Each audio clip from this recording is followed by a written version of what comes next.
Salam dəyərli müdavimlər, bugün sizinlə onluq kəsirlər mövzusundan danışacağıq. Onluq kəsirlər nədir? Adi kəsirlərin onluq kəsirlərə çevrilməsi və ya əksinə. Eyni zamanda onluq kəsirə aid olan bəzi əsas qaydalar var ki, onların hər birini bu videoda qeyd edəcəm.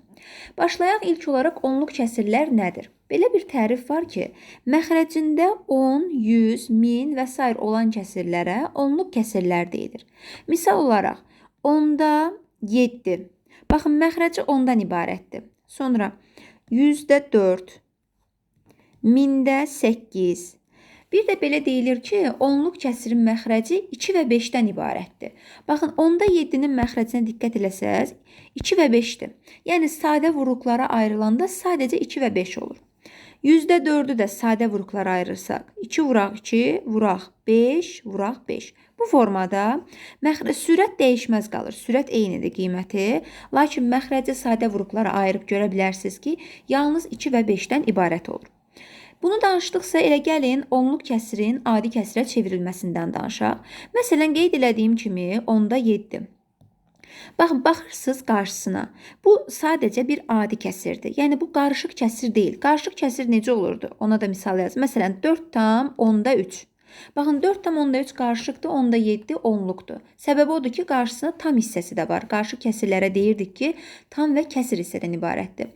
Bunlar haqqında da ətraflı məlumatı öncəki videoda vermişəm. Kəsirlər mövzusuna baxaraq izləyə bilərsiniz. 10-da 7-dir. Deməli, tam hissəsi yoxdur deyə yazıram 0, vergül, 0 tam. Bir də siz bunu onluq kəsirə çevirən zaman nəyə diqqətləməlisiniz? Məxrəcdə neçə dənə 0 varsa, vergüldən sonra o qədər rəqəm olmalıdır. Baxın, məxrəcdə 10-dur. Neçə 0 var? 1 0. Deməli, vergüldən sonra bir rəqəm yerləşməlidir. Elə sürət bir rəqəm olan 7-dir, birbaşa onu yazdıq. İkinci sualı da baxaq. 100-də 4. Yenə tam hissə yoxdur. 0-ı yazdıq, vergülü atdıq. Baxın, artıq 100-dür məxrəc. Deməli, vergüldən sonra 2 rəqəm üçün yer ayrılıb. 2 dənə rəqəm yazmalısınız sonra. Boş qala bilməz. Baxıram ki, mən 4-ü belə yazsam, bu bir rəqəm olacaq. Axı, 100-də 2 rəqəm var. Ona görə 4-dən əlavə 0 da yazılmalıdır. Baxın, 0 tam 100-də 4 ilə 0 tam 10-da 4 bir-birindən tamamilə fərqlidir. 0 10-da 4 daha böyükdür. Çünki vergüldən sağa doğru getdikcə mərtəbələr azalır. Ən böyük mərtəbə vergüldən sağda ilk başlayandır, sonra mərtəbələr azalaraq davam olunur. Yəni, normal qiymətlərdən, kəsirsiz qiymətlərdən fərqli olaraq adi kəsirdə fərqlidir. Vergüldən sağa doğru getdikcə mərtəbələrin dərəcəsi azalaraq davam olunur. Ona görə də siz yoxlayan zaman, müqayisə edən zaman vergüldən sonrakılardan başlamalısınız. 0 tam 100-də 4, 0 tam 10-da 4-dən kiçikdir. Yəni, böyük olan 0 10-da 4-dür. Səbəbi odur ki, vergüldən sonra burada 0 gəlir, burada 4 gəlir. Hansı daha böyük olar? Təbii ki, 4 olan daha böyük olacaq. Bunlar qətiyyən, bunu da qeyd eləyin 0-10-da 4-ü də. Sadəcə 100-də 4-ə 0-10-da 4 qəti formada yazmırsınız. Məsələn, 0-10-da 7-yə belə yaza bilərsiniz. 7 0. Bu eynidir. Yəni, vergüldən sonra sonuncu rəqəmdən sağa doğru istənilən qədər 0 əlavə edə bilərsiniz. O, kəsirin qiymətini dəyişdirmir. Amma əvvələ 0 əlavə elədikdə, yəni vergüllə həmin bu nöqtə arasında 0-lar əlavə eləsəz, orada artıq kəsirin qiyməti dəyişmiş olacaq. Belə bir biz qayda deyirdik, adi qiymətlər olanda. Məsələn, 21. 21-in sonuna 0 yazsaz, bu dəyişir də olur 210.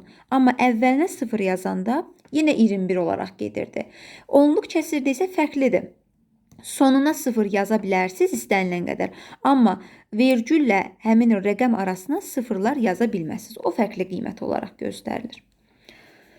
Sonra 1000-də 8. Yenə tam hissə yoxdur. 0 vergülü atdıq. 1000-də 3 0 var deyə mən bura hökməndir 3 dənə rəqəm yazam.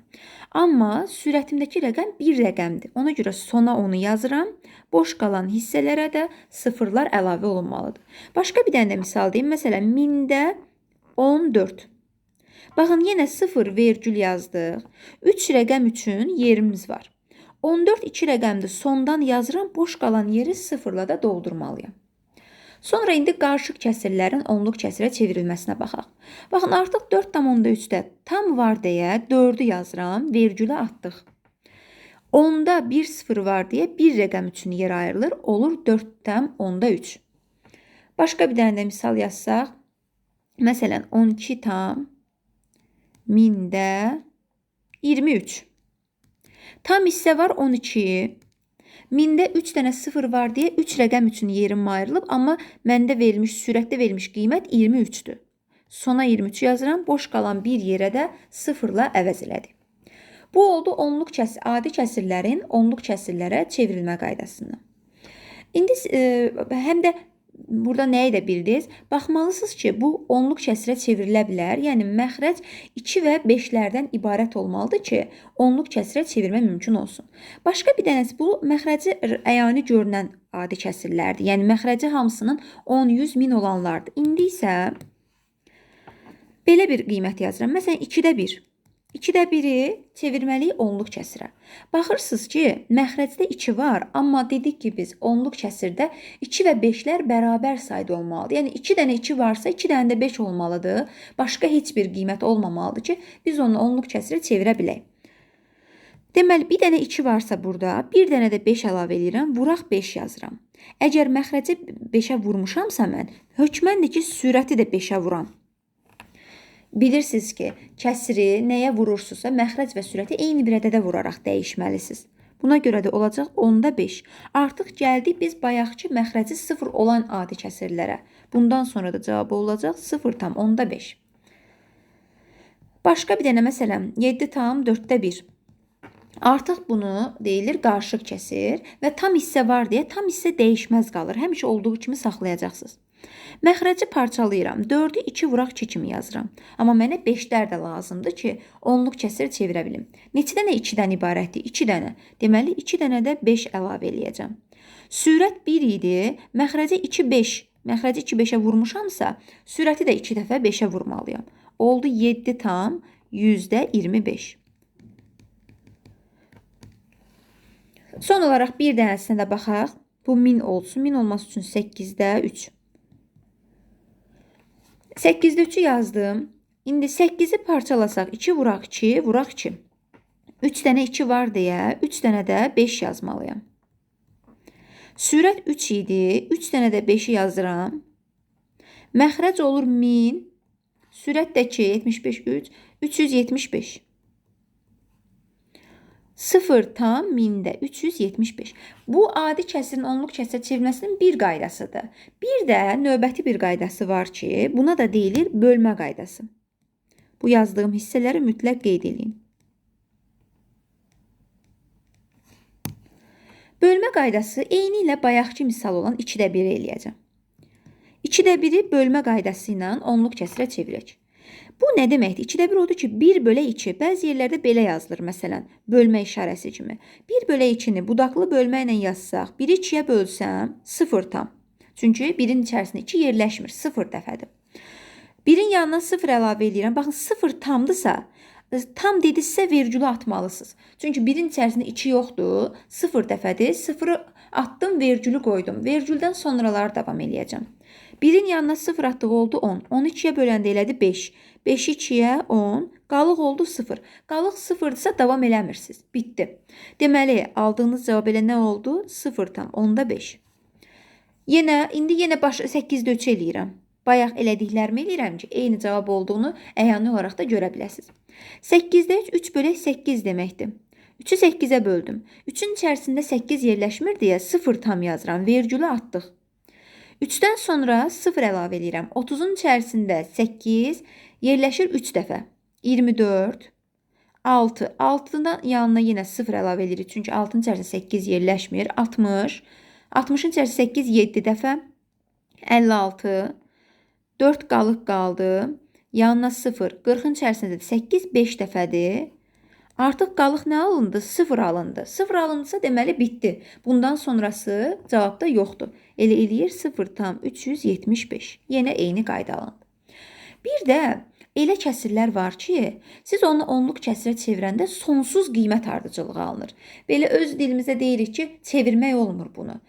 Kalkulyatorda belə çevirəsində görürsünüz ki, nöqtədən sonra çoxlu sayda təkrarlanmış qiymət, məsələn 5, 5, 5, 5, 3, 3, 3, 3 bu formada təkrarlanır gedən bir qiymətlər alınır. Belə formalı onluq kəsirlərə deyilir dövrü onluq kəsir. Məsələn, İlk ağlına hamının yəqin ki, məxrəci 3 gəlir. 3də 1. 3də 1-i onluq kəsirə çevirsəz. Bunu əyani görməyiniz üçün budaqlı bölməklə eləyəcəm. 1-i 3-ə bölürəm. 1-in içərisində 3 yerləşmir 0. Sonra 10 oldu. Onun içərisində 3 3 dəfə. 9. 1 yenə 10 elədi. 3 dəfə 9. Baxın, davam eləyərək gedir. Sonsuza qədər davam eləyəcək. Yəni 3-lərin sayı çoxlu sayda davam eləyir. Və bunu da yazanda mötərizədə yazırlar. 0 tam mötərizədə 3. Buna da deyilir dövrü onluq kəsirlər. İndi bir dənə tapşırıq verəcəm. Həmin bu dövrü onluq kəsirə aid. Təbii ki, siz bu tapşırığı kalkulyatorda həll eləyib cavabın yorumlara yazmırsınız. Özünüz həll eləyin. Düzdür, MİQ imtahanında kalkulyatora icazə verilir. Yəni oradan da hesablaya bilərsiniz. Amma əgər bunun məntiqini öyrənmək istəyirsə, qaydasını öyrənmək istəyirsə, mütləqdir ki, siz bunları başa düşəsiniz. İmtahanda sürətli olsun deyə, vaxtınıza qənaət olması üçün bəli, kalkulyatorla eləməyi məsləhət görərdik ki, həm qarantidir, səhvsiz də eləyirsiniz. Belə əllə eləyəndə bəzən nəsə gözdən qaçar, səhv olar. Kalkulyator imkanı varsa ondan istifadə edin. Amma gələcəkdə bunu artıq siz tədris elədikdə mütləq bunları bilməlisiniz. Tapşırıq olaraq yazıram. 6da 1-i onluq kəsir forması. Necə onluq kəsirdir bilmirəm. Necə çevirəcəksiniz onu da bilmirik. Cavab olaraq da bunu yorumlara yazırsınız. Doğru cavabları bəyənəcəm və qeyd elədiyim kimi kalkulyatorla həll eləyib yazmayın. Sonra, indi bu hissə yekunlaşdı. Son olaraq da danışmaq istəyirəm onluq kəsirin adi kəsirə çevrilmə qaydasından. Bayaqdan biz adi kəsirin, hər formalı adi kəsirləri onluq kəsirə çevirdik. Məxrəci 10 olanları çevirdik. Məxrəci fərqli qiymət olanları çevirdik. Sonra cavabda dövrü onluq kəsir olanları da çevirdik. İndi də gəldi onluq kəsirin adi kəsirə çevrilməsi. Misal olaraq 0 tam 10-da 9. Baxın, 0 tam deyirəmsə, deməli tam hissə yoxdur. Sadəcə kəsir hissədən ibarətdir. Vergüldən sonra bir dənə rəqəm varsa, məxrəc 1 sıfırlı olan ondan ibarət olmalıdır. Sürət onsuzda vergüldən sonra verilən qiymət birbaşa sürətdə yazılır. Bundan sonra ixtisar varsa aparırsınız, ixtisar yoxdursa da bu formada qalır. Məsələn, bayaqçı 0 10-da 5-i yenə 10-da 5 bu formada yazacağıq. İxtisarlara aparanda 2-də 1 alınmış olur. İxtisar qaydasını da kəsirlər mövzusunda izah eləmişəm. İxtisar necə aparılır? Hər bir qaydası orada qeyd olunub. İlk olaraq həmin mövzuya baxın, kəsirlərə. Orada adi kəsirlər üzərində əməllər, adi kəsirlərin formaları hamısını izahını vermişəm. Ardı ilə də onluq kəsirləri dinləyirsiniz. Başqa bir misal. 0 tam 0 46. Məsələn, 0-dan 1000-də 46. Baxıram ki, 0 tamda tam hissə yoxdur. Məxrəci isə vergüldən sonra 3 dənə qiymət verilib. Deməli, 3 sıfırlı olan 1000-dən ibarət olmalıdır. Sürətdə də ki, 0,46 da deyirsiniz, amma belə görüntü olaraq heç bir zaman belə bir kəsir görməmisiniz yəqin ki. Çünki demişəm ki, ədədin əvvəlinə istənilən qədər 0 artıra bilərsiniz. O ədədin qiymətini dəyişdirmir. Ona görə o 0-ı yazmağınıza ehtiyac yoxdur. Oldu 1000-də 46. Əgər belə bir cavab olduğunu görmürsünüzsə, başlayın ixtisar eləməyə. Bəlkə də elə ixtisarın cavab variantlarında var. 2-yə ixtisar getsə 23, 500-də 23 alınacaq.